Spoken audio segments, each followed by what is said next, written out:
Hello guys, അപ്പം നമ്മൾ ഇന്നൊരു പുതിയ ക്യാൻഡി പരിചയപ്പെടാൻ പോകുന്നതാണ്. പേര് ഞാൻ ഇതുവരെ കഴിക്കാത്ത സാധനം ആദ്യമായിട്ടാണ്. പക്ഷെ മിസ് റോട്ടമ്മ അവിടെ തിരികെ പറഞ്ഞുവിടാൻ അദ്ദേഹത്തോട് പറഞ്ഞിരിക്കുന്നത്. അവര് പറയുന്നത് ശരിയല്ലേ? ആ ക്ലോക്കുകൾ ആരെ അപകടപ്പെടുത്തില്ലായിരുന്നു? എനിക്ക് ആലോചിക്കാനേ വയ്യ.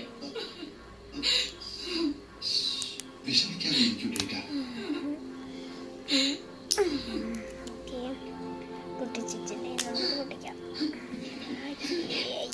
അയ്യോ,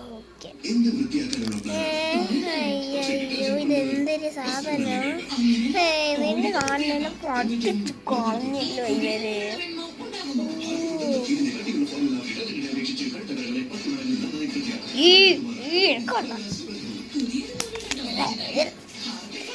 ആരും ട്രൈ ചെയ്യത്തില്ലേ? ഞാൻ ചാടാൻ പോവാണ്. ആരും ട്രൈ ചെയ്ത് കുട്ടിക്കൊന്നും വാങ്ങിച്ചു കൊടുക്കരുത്. എനിക്ക് മറന്നു പോയല്ലേ.